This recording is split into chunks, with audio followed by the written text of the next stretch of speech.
Welcome. We're ready to begin the program, and we'd ask as we go through the program that you all mute yourselves and turn off your video for the presentation, and that will help us save bandwidth and prevent some noise distraction. And if you don't do it, we'll do it for you later. So welcome tonight. We do highly encourage you, however, to participate in the program and in the discussion by using your chat button.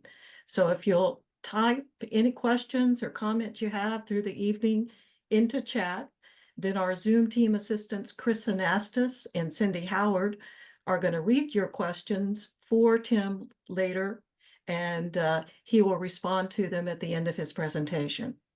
My name is Pam House, and I welcome you tonight on behalf of the Galveston Bay Area chapter of the Texas Master Naturalist. We also want to recognize our co-sponsors for tonight's program, Armand Bayou Nature Center, the Multicultural Center, Bay Area Unitarian Universalist Church, and the Changing Hearts and Minds program. This is one of a periodic series of presentations that we're calling Community AT or Community Advanced Training. The purpose of the series is to explore how a relationship with the natural world is addressed by a wide variety of groups and individuals, including those who serve minority communities and communities of color. And let me get to my second page here, just a second. I don't say anything contemporary. I can't even pronounce how I can't say it. Also we want to share with a lot of different community groups and individuals who serve a lot of our community. And also we want to introduce to a broad, diverse community the Master Naturalist and what we do, our organization, our mission, and our projects. So tonight we're delighted to be joined by a wide audience. We had, I think, over 180 participants who registered to attend. We all know that that's not how many will show up, but that was still a wonderful number. We're glad to welcome you from wherever you're coming to join us. Our presenter has given us permission to record this program, so the recording has started, and it will be available on our YouTube channel within a few days. So you shall be able to let others see this program if they weren't able to be with us tonight. Our Justice, Equity, Diversity, and Inclusion Director, we call him our Jedi Master. He is Mohammed Nasrullah. He will introduce tonight's speaker. Mohammed is the one who had the brainstorm and put together this series of talks, and he is the mastermind behind it all. So thank you, Mohammed, for all you've done to make these community AT programs happen. And now I will turn it over to you. Hey, Pam, thank you so much. And before I introduce Tim, I want to thank Mike Petit. He is our Zoom master and the advanced training lead for our chapter. I want to thank Pam for helping out do the welcoming and introduction for this presentation. And I also want to thank Cindy and Chris who have agreed to help out with the monitoring the questions in the chat. So my name is, like Pam said, my name is Mohammed Nasrullah. I've been a Texas Master Naturalist since 2020 and been a member of the Galveston Bay Area chapter. And tonight's talk is presented by Dr. Timothy Seiter. He is an assistant professor of history at the University of Texas at Tyler. He researches colonial and native Texas and recently put the finishing touches on his first book, Wrangling Pelicans, which describes life in the 18th century Spanish Texas. Dr. Seiter is now writing a general history of the Karankawas peoples of the Texas Gulf Coast entitled Persistent Peoples. After spending his day sufficiently clanking on the computer, Dr. Seiter enjoys gardening and rock climbing. The title of his talk tonight is The Karankawas People of the Texas Gulf Coast, Facts, Fictions, and Forgotten Histories. Please join me in welcoming Dr. Tim Seiter. Go ahead, Tim. Thank you. Well, Thank you so much, Mohammed. I want to say a big thank you to Pam House, Mike Pettit, and again, Mohammed Nasrullah for making this all happen. And I also want to thank everyone in the audience for coming to my talk today. What I'm going to do now is I'm going to share my screen. Okay, let me get it over to the PowerPoint. Here we go. And then I'll jump straight in. Okay, excuse me. So for this evening's talk, I'll be speaking about the Karankawa peoples. And this is a cultural group that pretty much everyone living here in and around Galveston has heard of or knows about. And so I wanted to start off this presentation with a quick rhetorical question. And that is, if you grew up or were educated here in the state of Texas, what did you learn about the Karankawas? Now I'm 30 years old. Whenever I was in junior high, I was taught that the Karankawas were 8 feet tall, that they were cannibals, they ate babies, and that they were incredibly savage and smelly.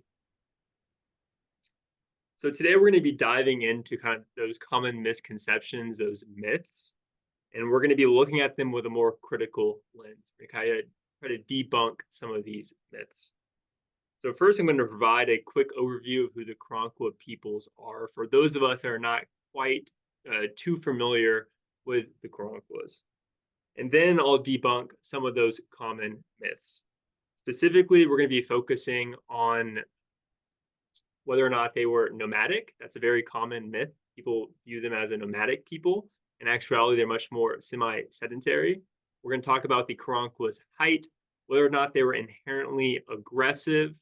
We're going to talk about if they smelled bad, if they had good hygiene, and then we'll go to kind of the most controversial subject, and that is, did they practice cannibalism? And then finally, we'll end this talk tonight discussing the revitalization of the Karankawas, because for quite some time, people have labeled them as extinct or that they have disappeared, as if they have walked off into the sunset. In reality, they have continued to persist all the way up until the present. Okay, so all in all, I expect this to take around 40 minutes, which should give us plenty of time for questions after the presentation. Okay, so let's do some quick background. Who are the Karankawas? What are the basics you should know about the Karankawas? Well, the Karankawas are a Texas Native American culture consisting of multiple tribes. I call them the Karankawa peoples because there were multiple different groups. They shared a similar culture, they had the same language, but they weren't necessarily the same people. They were not a unified Karankawa entity. There were 5 main tribes at this time, and some of these tribes intermarried and were friendly with each other. And then other tribes, like the Cocos, for instance, were not as friendly to other Karankawa peoples. But we use this term, the Karankawas, as kind of an umbrella term to refer to all these people that share that somewhat similar culture. It's kind of like how I would call everyone in attendance today Americans. It is a term that's not exactly accurate, but it helps us kind of provide something that's much more generalized. So that is, whenever I say Karankawas, then I'm just using that as an overarching umbrella term for these people that kind of fit in this culture along the Texas Gulf Coast. So historically, the Karankawas lived between Corpus Christi Bay and all the way up to Galveston Bay. And that's around 200-ish miles of coastline, and they would range inland. Kind of their inland territory border was around 30 to 50 miles inland. So that would include Houston, considering we're at the Galveston chapter of the Texas Master Naturalist. It includes areas like modern day Goliad and so on. Archaeologically, the borders of the Karankawas are much smaller. But we see historically over time, the Karankawas actually grow their space, they grow their ancestral lands.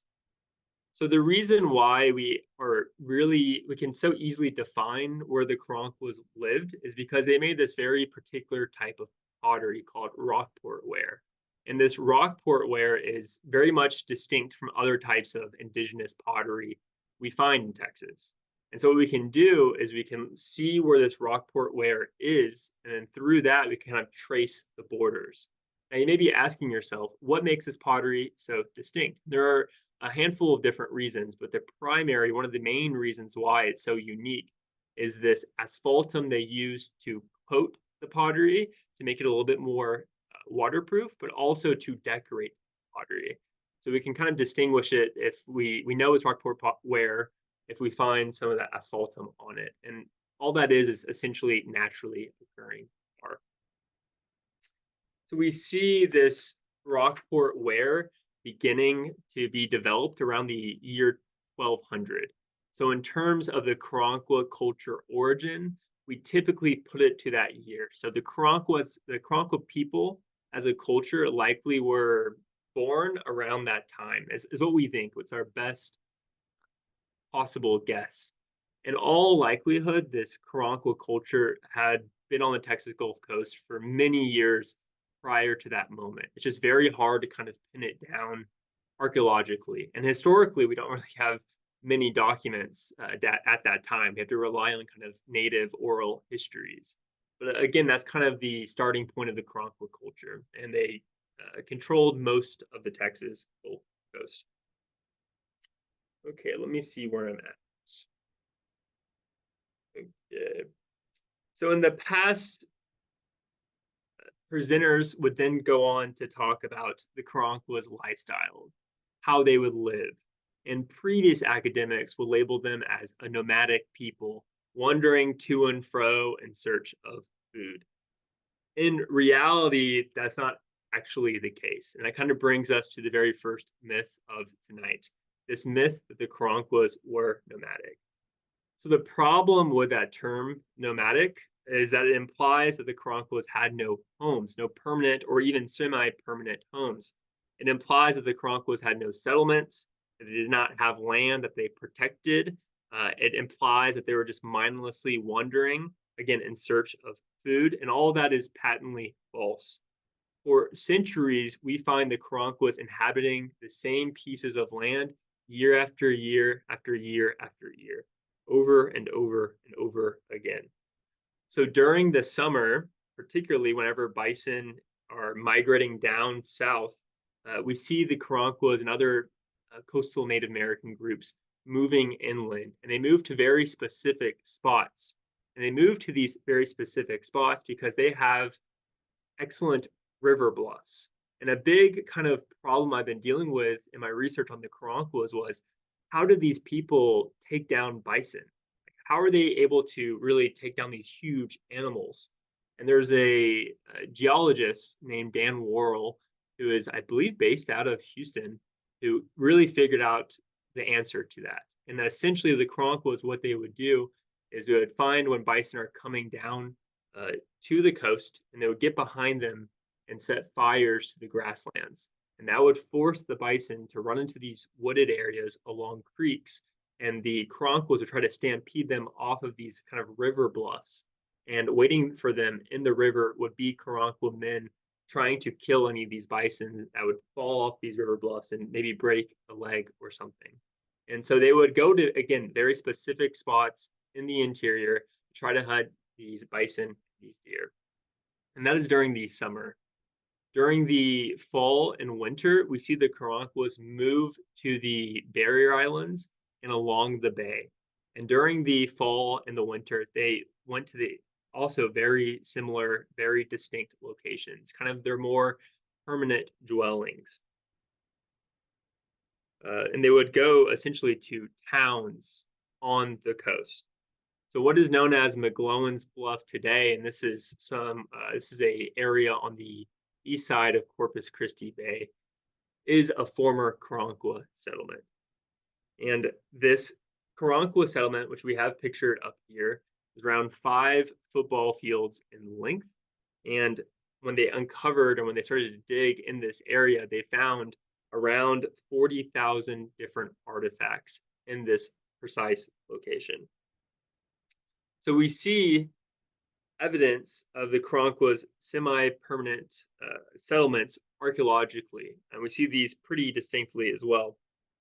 We see it historically as well. So for instance, in 1720, there's a Captain John Berenjen who sails into Aransas Bay, and he encounters, as he puts it, a large market town built of hide huts that housed over 500 people. So the Karankawas had many such settlements along the Texas Gulf Coast. So calling them nomadic is not exactly accurate. Rather, the Karankawas were a semi-sedentary or a semi-nomadic people. It's almost like, would you consider yourself a nomad if you had a home in Austin, but a beach house in Galveston? No, you wouldn't. But because the Karankawas have been viewed as so savage and barbaric, and by past histories, they've kind of been stuck with this label of being nomadic. Okay, so in the 1200s, when the Karankawa culture likely formed for the first time, and all the way up until the 1820s, the Karankawas controlled pretty much the entirety of the Texas Gulf Coast, and they actively policed their territorial borders. That is a period of around 570 years in which they controlled that space. By comparison, the United States is only around 250 years old. So the Karankawas maintained power over their homelands for twice as long as the United States has been a nation. So the question is, like, what did the Karankawas do with that power? Well, first off, they made the Spanish build them what I term as tribute dispensaries. Now, that word tribute is legally charged when we're looking at kind of colonial America. In actuality, it's more of the Spanish are paying the Karankawas protection payments. They're paying the Karankawas so the Karankawas will not attack them. And they're doing this by building missions and presidios. Now, when we think of missions and presidios, we typically think of Spanish priests coming in and changing the culture of native peoples, wiping away their language, wiping away all of their customs. Now, this absolutely happened across the northern borderlands and across Spain's empire. But in Texas, especially among the Karankawas, it functioned much differently. The Karankawas, because they had so much power, they saw these missions and they saw these presidios as an excellent source of resources. And so what they would do is they would come to these presidios and to these missions and ask for goods. And once they acquired those goods or gifts, they would leave and go back to the coast, which would really upset the people living at these missions because they are themselves not doing very well. They're giving all these gifts out for free, and the Karankawas are just taking the gifts and running with them. And so we see that dynamic really being prevalent along the Karankawas coast. So in addition to making the Spanish pay them protection payments, the Karankawas are also policing traffic along their shoreline for most of their history. And as we all know, as Texas Master Naturalists, the bays in the Galveston area and along the Texas Gulf Coast are much more shallow than people tend to think. That in many different spots, you can just stand up and the water will be up to your ankles. I have many such pictures of myself in just that situation around Matagorda Bay. But the early explorers and their vessels, they don't quite know this. And so many different times you have the Karankawas trying to lure them into the bays. That way these vessels, they hit a sandbar and they sink. And the Karankawas, they raid those vessels and acquire fantastic amount of European weaponry, goods, and other types of valuable items. So in addition to getting protection payments, in addition to raiding European vessels, the Karankawas will also withstand many different invasions, from the Spanish to the French, and even to other native nations. Like the Apaches, for instance, get pushed into their territory, and the Karankawas have to fend them off. This happens over and over again, especially as Anglo-Americans are moving westward. They're pushing a lot of indigenous groups into the Karankawas territory. And the Karankawas, again, they control their borders, they keep people out, or they assimilate them into their. Okay, so all the way up until the 1820s, the Karankawas held firm control of the Texas Gulf Coast. They were very, very strong people. But then came Anglo-Americans. And these Anglo-Americans, they came in mass, thousands and thousands. And these people, they settled right in the middle, right in the heart of the Karankawas land. And the Hispanic people had been living among the Karankawas for quite some time, but the Karankawas were not too concerned about them because the Spanish lived in kind of more self-contained towns. But these Anglo-Americans, they're different. They go and they homestead in random parts of the Karankawas territory, and they defend their homes with their lives because this is their livelihood. And that is much more difficult for the Karankawas to handle and to deal with, especially because some of these settlers are friendly towards the Karankawas and others are like at one point trying to poison them, like literally making food with poison in it to kill all these Karankawa peoples. Well, these Anglo-Americans, they ultimately want to get rid of the Karankawas. They are afraid of the Karankawas, and they come from a tradition in which they view native peoples as subhuman, as less than themselves. And so they want to force the Karankawas to either move away from their ancestral lands, or they decided just to exterminate them outright. And the reason why, this is the reason why there's so many kind of myths around the Karankawas, because these Anglo-American settlers, they look for any form of justification to kind of force these Karankawa peoples out. They look for any type of justification. And so the Anglo-Americans are at this very time, like when they come to Texas for the first time, they create a very strong layer of propaganda that surrounds the Karankawa. And they rely, first of all, on Spanish propaganda that was created whenever the Spanish are paying the Karankawas protection payments.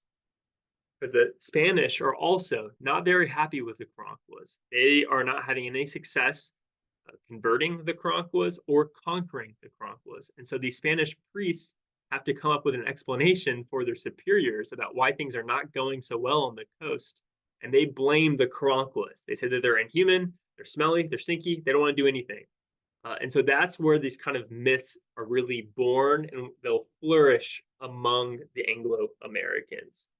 And so we have men, we have men like John Jenkins, Noah Smithwick, John Duvall, John Lynn, and countless others who at this time, as soon as they get to Texas, they describe the Karankawas in the following way. And this is a direct quote from Noah Smithwick's very famous book, The Evolution of a State.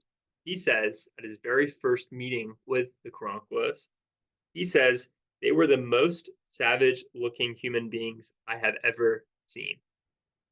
And these are just this is a very similar type of quote that you would see in any of the books pictured on this slide ahead. These are the types of views that these people have of the Karankawas. And one of the most kind of popular myths that is created at this time is that the Karankawas are giants, that they're 7 feet tall, 8 feet tall, they're huge. Now, the Karankawas were taller than average, but this is a very easy myth to debunk because all you have to do is find some Karankawa remains. I don't recommend you do this yourself. I would highly recommend you contact the Karankawa tribe of Texas if you do find any Karankawa remains. But all you have to do is find Karankawa remains and measure those remains. And when we do that, we see that the Karankawa's average height seems to be around 5'8". So the average height of an American today. Now, that doesn't seem very tall. We have to put that into context. At the time in which the Spaniards come to Texas for the first time, we're talking from the 1500s all the way up really to the 1700s when they control 1800s when they controlled Texas. The average height of a European is around 5'4". For the Spaniards, it's a little bit shorter, so like 5'3". So you can see why these Europeans, when they land on Texas shores, are like, wow, these people are tall. But the reason why the Karankawa peoples are tall is because they are masters of their environment. They have lived in this space for quite some time, and they know how to use the land. They know where to find fresh water. They know where to find excellent sources of food.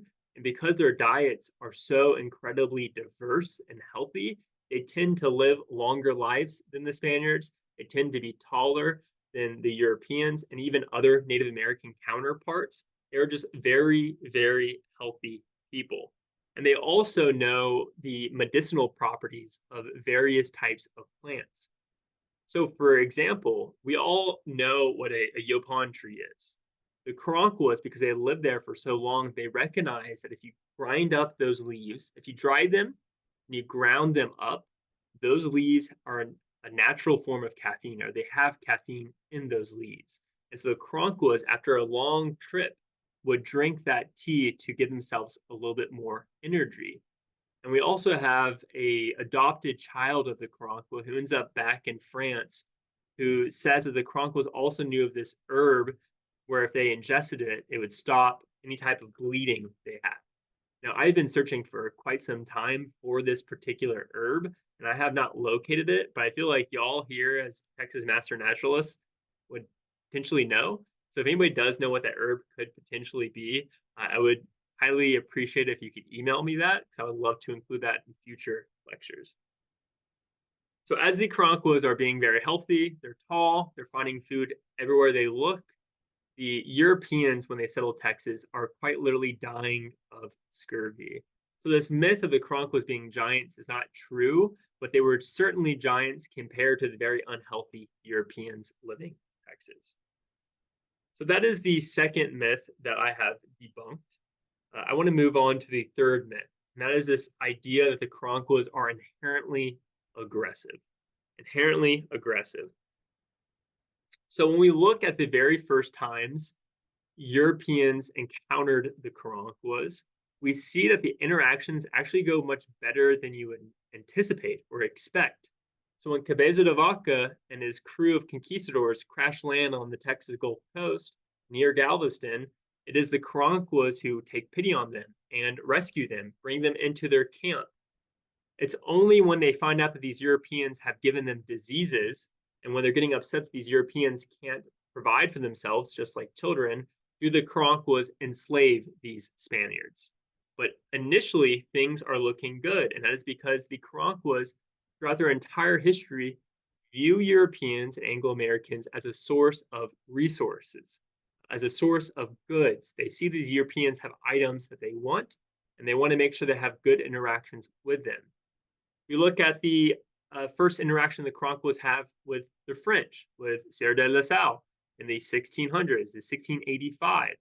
When La Salle comes to Texas, he encounters the Karankawa, and in the very first meeting, the Karankawas go up to him, and they start to rub their hand over their chest, over their heart, as a sign of friendship with the Frenchmen. And so things go quite well.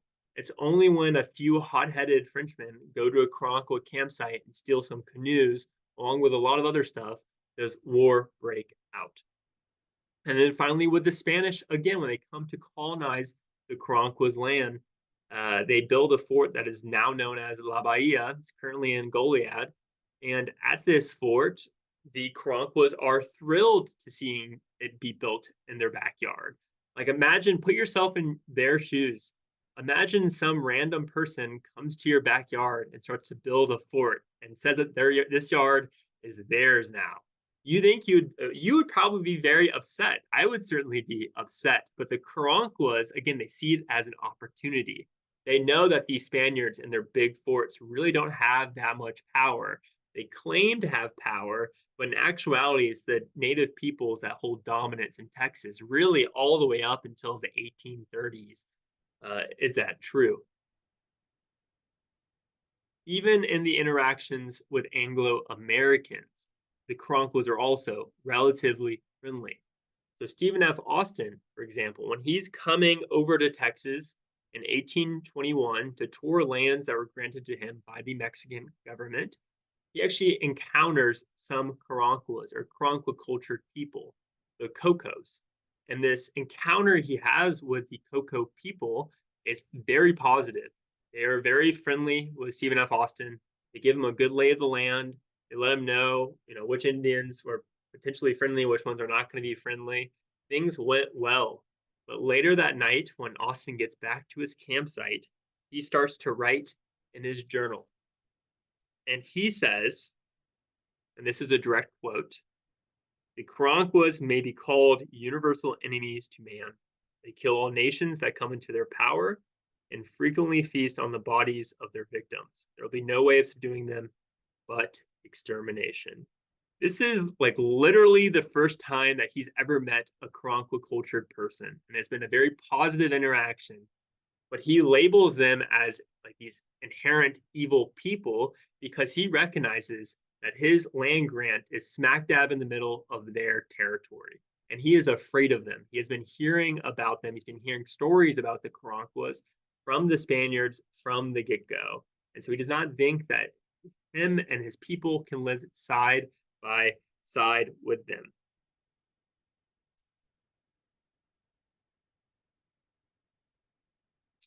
And so he, along with many other Anglo-Americans, again, they latch on to these myths in order to use them as justification for slaughtering the Karankawas, to forcibly relocating them. And another myth they use is this idea that the Karankawas are unhygienic or inhygienic. They are smelly, dirty people. In actuality, we see that the Karankawas are extremely hygienic, like almost overly clean. And they have this idea that they need to bathe themselves every single morning. And we have a Spanish priest who says as much. And we have a child who actually lived with the Karankawas concur with this. And essentially, every single morning, even if it was very, very cold outside, the Karankawas would go to a local body of water and bathe themselves every single day. So they were very much a clean people. The Europeans, on the other hand, a lot of them did not know how to swim. And so there are many different stories of people trying to bathe themselves in the San Antonio River and taking a step a little bit too far, falling in and drowning. And so the Europeans, they would definitely not bathe themselves as much as the Karankawas. The Karankawas are much more clean than their European counterparts. But I have to say that this idea of the Karankawas being smelly may actually be true. And this is not because they lacked hygiene. This is because they were, again, masters of their environment. So there are two things that you cannot escape here in Texas, especially on the Texas Gulf Coast. That is mosquitoes and the heat. The Karankawas, they developed strategies to deal with that. They developed strategies to acquire shade when there was no shade. And for mosquitoes, what they would do, and this has actually been recently scientifically tested to be true, is they would acquire grease from fish, from bears, and from alligators. And they would rub that grease all over their skin. And we've done studies, and we see that that grease actually acts as a very effective mosquito repellent. And so, yes, there are times in which the Karankawas may have smelled, but I'd rather smell bad than be constantly attacked by mosquitoes. Okay, so now we're going to move on to the most controversial subject of today's talk. And this is the kind of propaganda that we see most commonly associated with the Karankawas, and that is that they were cannibals. They practice anthropophagy. Now, I need to preface this section by saying that not everyone agrees with my interpretation when it comes to this subject. Some members of the Karankawa tribe today do agree with me, and others do not. And I think that is totally justifiable and fine. And we see that many other Native American groups around this region also agree and disagree with me. So the interpretation, I think, should be left up to yourself. You should choose what you think sounds the most accurate.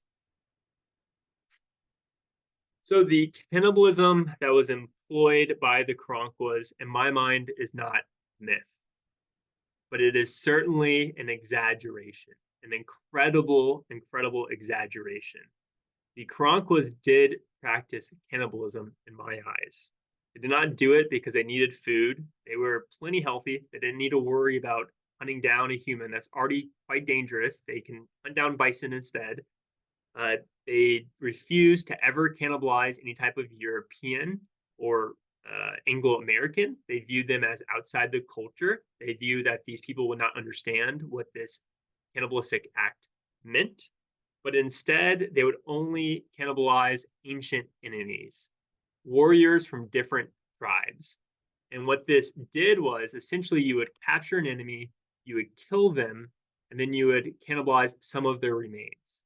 And the idea is by eating them, you refuse or you make it so they cannot access the afterlife. If you eat the remains, then that means they have no body to go into the second world. There's also a belief that if you consume the flesh of an enemy warrior, you acquire that warrior's spiritual power or their strength. Now, this practice seems to be limited from the get-go. There are not many different instances that we see, and we see it almost kind of drop off entirely beginning in the 1700s. We don't see many legitimate firsthand eyewitness accounts after that point. Okay, let's see. I also want to say that it's very important to note that cannibalism is very common, more so than you would tend to think today and in the past.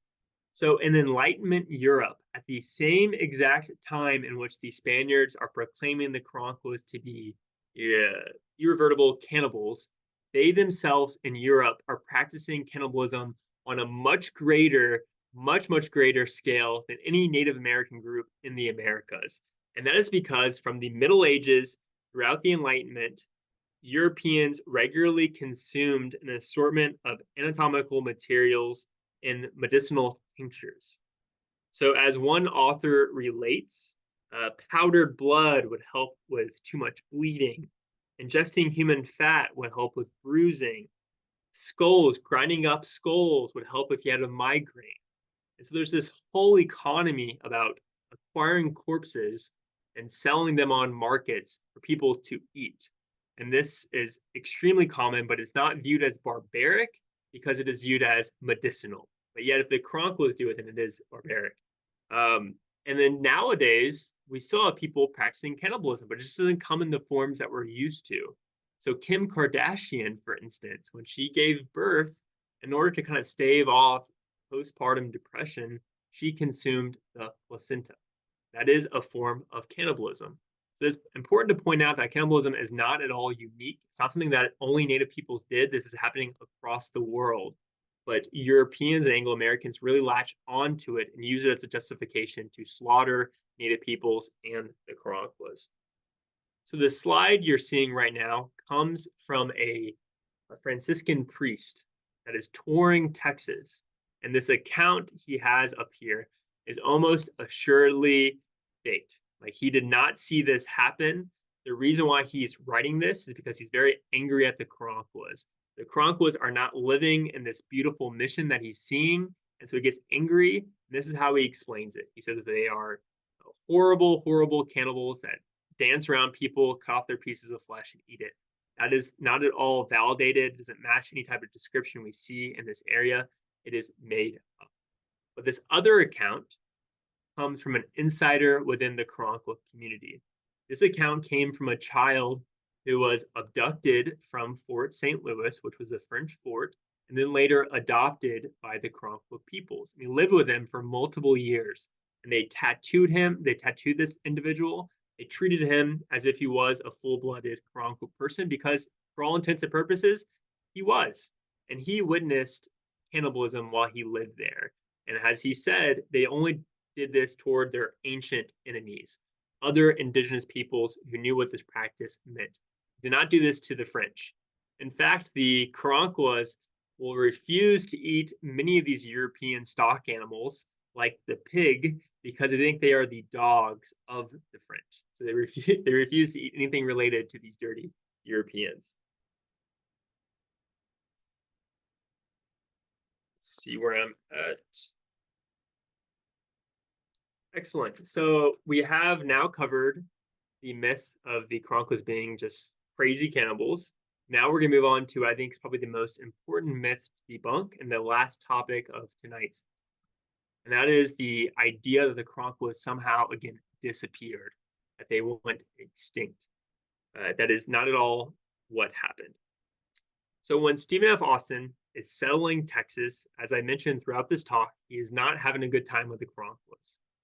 And ultimately, what he'll end up do is organizing militia groups and also paramilitary groups, a group that I'm sure everyone in this audience is familiar with, called the Texas Rangers, to explicitly hunt down and kill the Karankawas. Now, there's this idea that the Texas Rangers were formed to stop the Comanches. But in actuality, their origins are much closer, in my opinion. I'm actually going to write an article about this relatively soon. They're much closer tied, the origin is much closer tied to keeping the Karankawas out of Stephen F. Austin's so-called territory.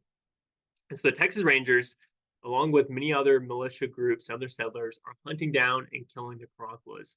And it's not just white Americans, it's also Tejano people doing this. In fact, the Karankawas are supposedly go extinct in the 50s or 1860s, when this red robber of the Rio Grande, Juan Cortina, rides down supposedly the last band of the Karankawas. But in actuality, that's not the case. The Karankawas have, for their entire existence, been an adaptable and a persistent people, and they found ways to survive this genocide against them. The first thing they did was that they incorporated themselves into the colonizers' society. In one instance, we have a story of a Karankawa man who we don't know the name of, but he was the only survivor of an attack on his tribal group, his clan. And he was able to survive by running out into the brush and hiding there for a couple days. But after a few days, he has no water or food, and all his loved ones have been killed. So he decides to surrender himself to the local community. And so he walks into the local Anglo-American community, and instead of killing him, as they're discussing this, instead of killing him, they decide to make him their mailman. So that for the rest of his life, he delivers mail between communities. And we see this in another story in which a Karankawa woman and her 2 children are the only survivors of yet another massacre. And so they walk into, I believe it's Goliad, and she has her 2 children, and she's begging the colonists there, the Anglo-Americans, to take her children. And a family does, and those children are raised as white. And so that's the first way that they're able to survive. The people that were integrated into the colonizer society sometimes could keep aspect of their culture and kind of pass it down generation after generation. The second way they survived is that they integrated with other Native American groups. This is probably the most popular thing they did. This is probably the most common thing they did. So for instance, the Karankawas, when they are being attacked by settlers, they will go and they'll join other Native American groups like the Tonkawas.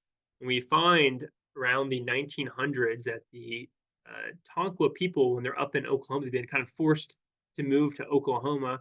We actually find some Karankawa speakers living among them.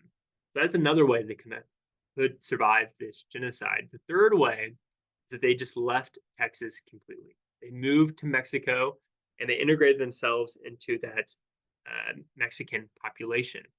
But when they did so, they had to kind of hide who they were. As one descendant said, it is better off Mexican than dead. So, as I was mentioning, in all of these instances, the survivors have to hide their identity. They have to hide who they are because they're not wanting to be called an Indio, which still holds a very negative connotation today. And they don't want to be viewed as, again, indigenous. And what I've found is that many of these survivors tend to be women. And that is because men are much harder to incorporate into a society. They're viewed as much more of a threat than women. But women, they can be incorporated to society and in many regards are sexually exploited. And so we see that a lot of survivors come from those types of interactions in which women survive, they join a family, they are in many instances sexually assaulted, and they have children. These children are taught Karankawa ways in secret and hold on to those aspects of the culture.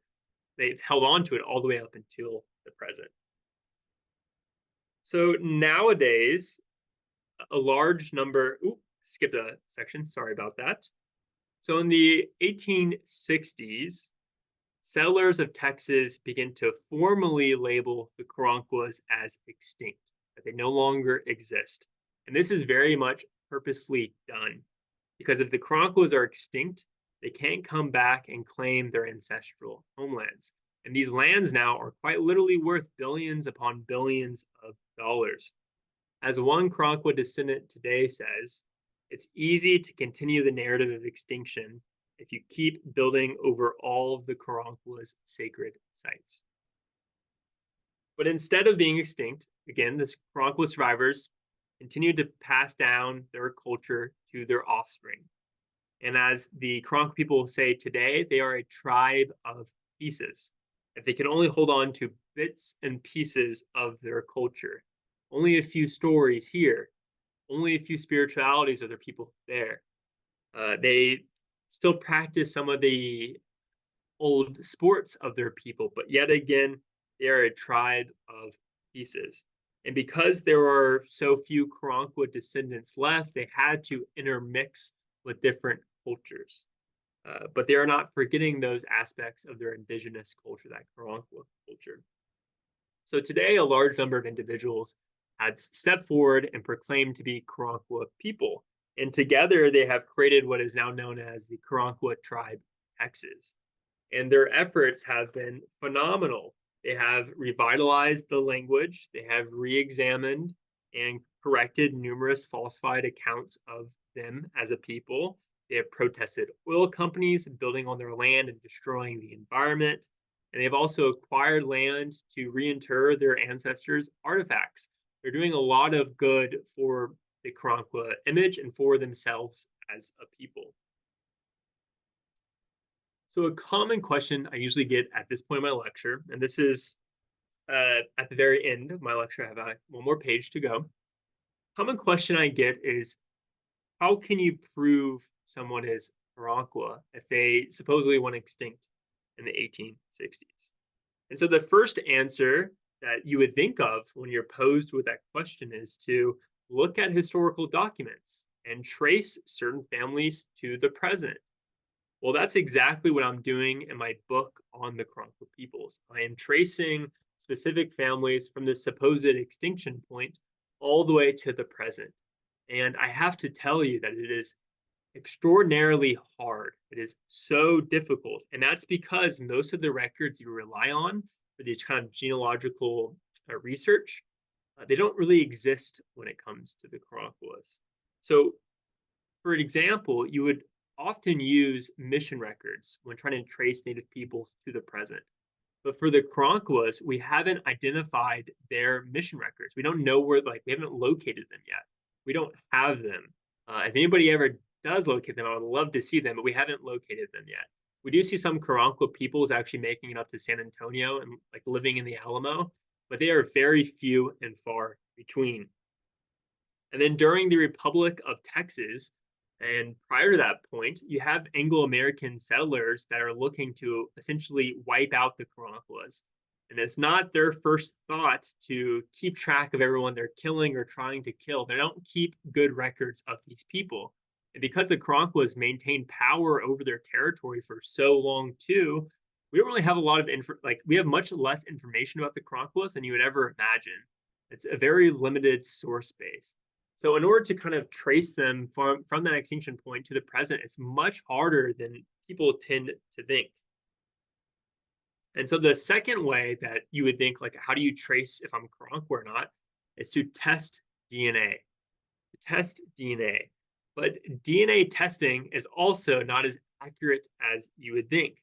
The DNA testing companies certainly market it like it is extremely accurate, but they are, to be frank, they're lying to you, especially when it comes to native blood and native belonging.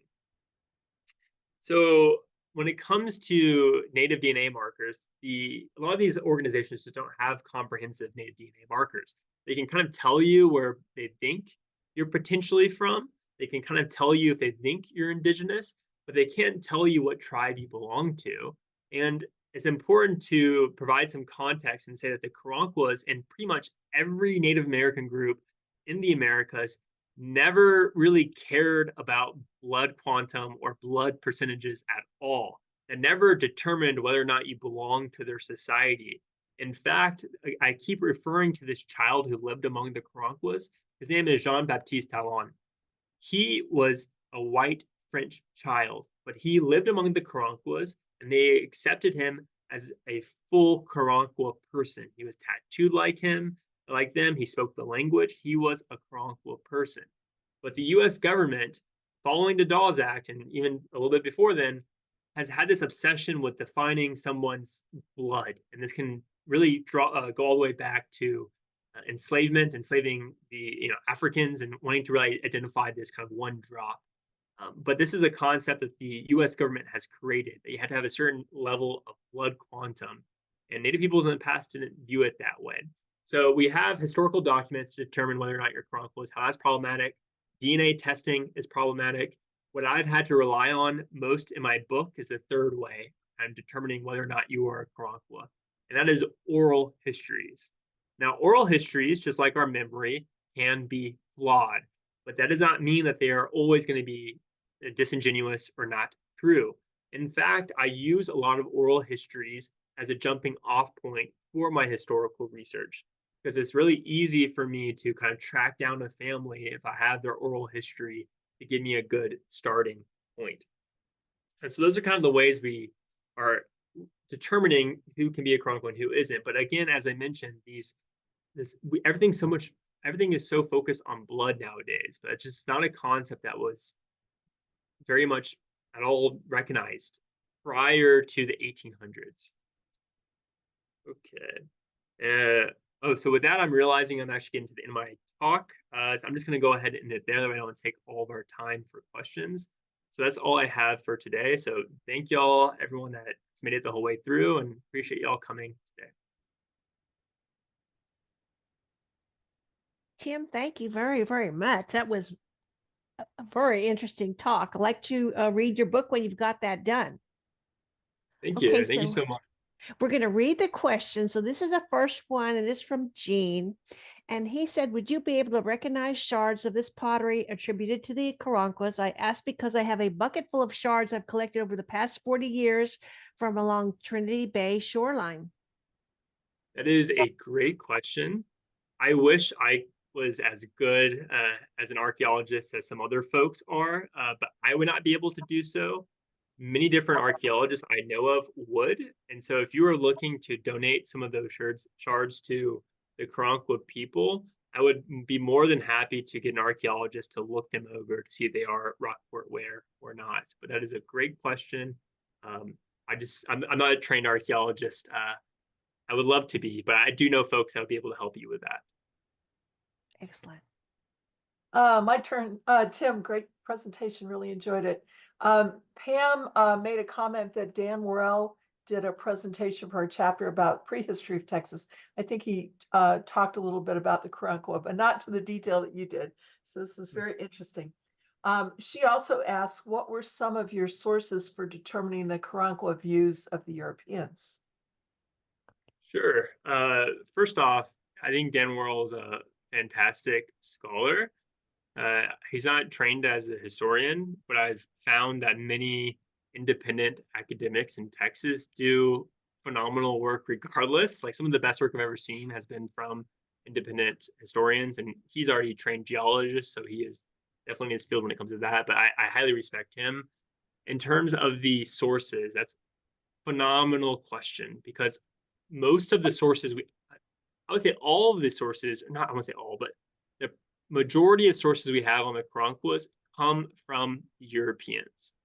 And so when you're trying to figure out how the Karankawas saw things, you have to do what we call in history as reading against the grain.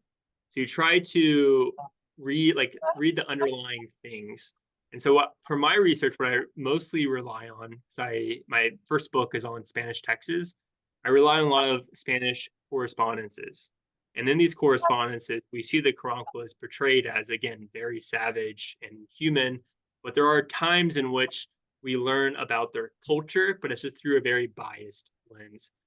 I also very much try to incorporate oral histories from Karankawa peoples today. I'm not getting just a purely biased source base. But if anyone in this audience is interested in Karankawa-related resources, if you go to karankawas.com, there is an archive with all the primary sources I use. I see in the chat that TJ Fox mentioned a book by Bob Rickless. It's called The Karankawa Indians of Texas. It's an ecological study. It is also another fantastic book. Unfortunately, he passed away, I believe, a year ago. But I have an interview I'm actually going to be releasing in which I spoke to Bob about that book. It is a phenomenal one. There's yet another book by Kelly Himmel, and he wrote it. It's called he wrote it about kind of Karankawas in the 1800s, called The Conquest of the Karankawas and the Tonkawas. And that is also another phenomenal book. That's a great question. Thank you for asking it. Okay, Gene has another question. He said, I heard the animal fat story and the ritualistic cannibalism story in graduate school at U of H. However, the former was linked to keeping warm in the winter, the animal fat. Hmm. Yeah, I have found no evidence for that. Instead of using animal fat to keep warm, we would just see the Karankawas use bison skin robes. So during the winter, the Karankawas, because they killed so many bison, they would either trade for these robes from inland groups, or they just had these robes as extra protection on their shelters and would use that themselves. So these Karankawa peoples are often depicted as being totally naked, and that's because during the summer months they often are. It is much better than having to wear clothes during the summer in Texas. But during the winter, they wore robes and they had ways of keeping warm. That's a great point to bring up. So Jean also asked, were the Karankawas related to the Akokisas? Closely, we hear much about them here. Yes.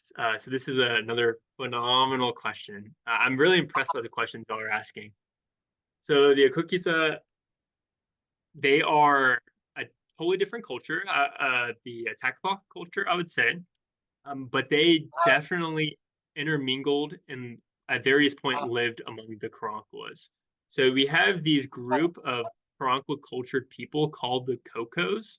And during the 1700s, their population numbers seem to kind of diminish. And so what they do is they intermarry with the Okokisa people, the Bidai people, the Mayai people, and other types of small groups. And so they actually intermarried with various different cultures. And all throughout the history of the Karankawa people, we see instances in which the Kokos are interacting with the Kokisa. But it's important to point out that the Karankawa's traditional territory does not include Galveston. That is up until at least the end of the 1700s. But Galveston was more of the territory of the Kokisa, the Takapa people. But once diseases and many other instances caused these native peoples to kind of weaken, we see the Karankawas incorporate Galveston and the Houston area into their kind of more traditional lands. And so they do come to occupy Galveston. That's a really good question. Thank you, Gene. All right, this is one from TJ. Are you familiar with Albert Gatschet's book, The Karankawa Indians, the Coast People, Texas? Is there any merit to his work? Good question. Again, I'm very impressed with y'all. So this, as for context, this is a book that was written by an ethnologist, I believe in like 1930s, or I'm not exactly sure on the date. You can do a quick Google to find out the date. But he came and he interviewed people that had met with the Karankawas, a woman named Alice Oliver particularly, and he also met with some Tonkawa people and other indigenous people that spoke the Karankawa language. I think the work is highly problematic in some areas, but in other areas, it is a good resource. So the issue I have with it is Alice Oliver's testimony. And so this young girl, she spent her life on a ranch in Texas, and she would spend her days as a young girl actually sometimes living with the Karankawa people. But when she was interviewed for this book, I believe she was like in her 70s or in her 80s. And definitely, your memory can be rather sharp 70 years in the future, but some of the things she says in her interview are not exactly historically accurate. They're very easy to debunk. So it kind of leads me to be a little bit more cautious when I use her testimony. I think Gatschet does a relatively decent job. But again, I'm very impressed by that question. Thank you for getting it. Okay, lots of thank yous, and they enjoyed your presentation. And now another question from TJ. How about the research of Robert Rickless? Sure, yeah. So Robert Rickless is, I would say, one of his biggest contributions is that he was one of the first people to kind of reorient the Karankawas image. So I believe his book came out in the 90s. And so all the way up until the 90s, the Karankawas were viewed as like inhuman. In fact, the only general history on the Karankawas in existence is called Cannibal Coast by Ed Kilman. And in the very first like page, Kilman labels them as having a voice like a turkey, as being like 8 foot tall giants. It's like ridiculous. But along comes Bob Rickless in the 90s, and he says the Karankawas are ecological masters. They're resilient, they're smart, and they are taking advantage of the Spaniards. So if anyone's interested in learning more about like the Karankawas kind of ecological ways of living, that is a fantastic book. I do have to say that it reads a little bit more dense than other books, but that's because it's more of an archaeological study. All right, here is one from Carol. Thank you for the informative presentation. How can we support Karankawa people of today in reclaiming land and their ancestral sacred sites? It's happening in other areas as land back movement. Yeah, I think that's so important to bring up. I'm glad you did. The best way I would say is to go to the Karankawas.com website, and they'll have more information there about how you can help them out. I also want to say that the Karankawa people are not recognized by the state or the federal government. And that is because the state and the federal government, first off, they're not very forthcoming when it comes to recognizing indigenous groups. But secondly, if they ask for evidence that you're truly Karankawa, it's very difficult because these institutions, the United States government and the Texas Republic, went out of their way to exterminate these people. So it's tricky to acquire that recognition, but I know the Karankawa tribe of Texas is trying to acquire that recognition right now. And so any support you can offer to them in that quest is going to be much appreciated.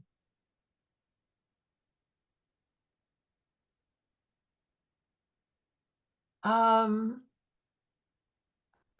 Mohammed, did the Karankawa travel inland and interface with other tribes? Yes, I forgot to bring this up in my presentation, but the Karankawas really should be viewed as the jewelers of Texas, the jewelers of Texas. And what they would do is they would be walking down the seashore and they would find beautiful shells like our state shell, the lightning whelk, and they would make jewelry out of it. And we see that they would use these pieces of jewelry as trade goods. And they were so sought after by the inland groups that we actually see them making their way all the way up to the Great Lakes region. That this jewelry traveled all the way up there. And apparently the Karankawas they made pretty good money off that jewelry, because we see items that are not native to that region also coming to the Karankawas land. Like we find them having jade, we find them having obsidian, we find them having all these things that they traded for, and we think they traded their jewelry for these other high quality goods. So they are definitely intermixing and intermingling with these inland groups. Sometimes they intermarry with them. So absolutely, that's a good question, Mohammed. All right, this is a question from David. There's a reef off Jamaica Beach called Karankawa Reef. Is there a story behind that? There might be. I don't know. That's a good question. We'll see. Like all of us that have been on the Texas Gulf Coast, we see a lot of things named after the Karankawas. But a lot of times those names are just done after the fact, like after the Karankawas no longer live there. I'm trying to think if there's any specific name that has a story behind it, but off the top of my head, I can't think of anything. Yeah, so Jamaica Beach, I actually just worked, I see in the comments somebody mentioned Jamaica Beach. I actually just worked on revising the historical marker there, and we found that the people buried at that burial site were in all likelihood not Karankawa people. That at that point, the Karankawa culture hadn't kind of spread that far north, or it was actually more associated with the Okokisa people. So we think that burial has been mislabeled as a Karankawa burial, and it's much more an Okokisa burial. And I have, if anybody's interested about that too, I can absolutely send you my write-up, my kind of reasons for that I sent to the Texas Historical Commission. But yeah, I found that to be very fascinating as well. But a lot of these kind of stories of Karankawas living in Galveston, uh, we really see the more accurate ones being those that come in the 17 and 1800s with John Lafitte and the Battle of the Three Trees and so on. Did the Karankawas bury their dead or cremate them? Ooh, a good question. And the answer is both. We see that the Karankawas, at least according to Cabeza de Vaca's journal, the Karankawas would sometimes cremate their shamans. They would cremate those they viewed as spiritually important. But we see among the normal kind of members of their society, they would be buried. And the way they would be buried apparently was very particular. Like we see at burial sites that sometimes their head is facing like the rising sun or their feet are facing the rising sun. I had to look at some of these archaeological studies, but there are definitely customs associated with these burials. It's just really tough to know which of those customs are accurate because we don't really have many sources, again, written by a Karankawa individual. To my knowledge, there's only like, I really haven't covered any in the colonial era of the Karankawa peoples like writing for themselves in Spanish documents. We just don't have these. So it's really tricky. You really do have to read against the grain constantly when you're dealing with their history. Okay, Jean has another question. This is interesting. How does someone reconstruct a language such as Karankawa Kadlahav? Yeah, a good question. I want to say that it's almost impossible to be fluent in the Karankawan language just because we don't have enough words to be fully fluent in such a way that if you were teleported back in time 400 years ago, you could converse with them. But fortunately, over the course of 300 plus years, various different explorers and Anglo-Americans have jotted down various Karankawan words. So we have a list of like around 500 words. But the issue is that 50 of these words are recorded in 1528, and then 50 of these words are recorded by a Frenchman in 1685, and then 50 of these words are, and so you have kind of a jumble of words recorded by different people of different cultures, of different nationalities. And so you've had to have a lot of leeway in reconstructing the language, but there are individuals like Alex Perez and Kiara Beaumont who are doing a really good job of kind of trying to reassemble this language. But it's a hard task, but they're trying their hardest to bring it back to life. That looks like all the questions. We've got some more nice comments for you. Thank you so much. I guess we will pass it back to Mohammed. Well, thank you all, everyone. I really appreciate y'all.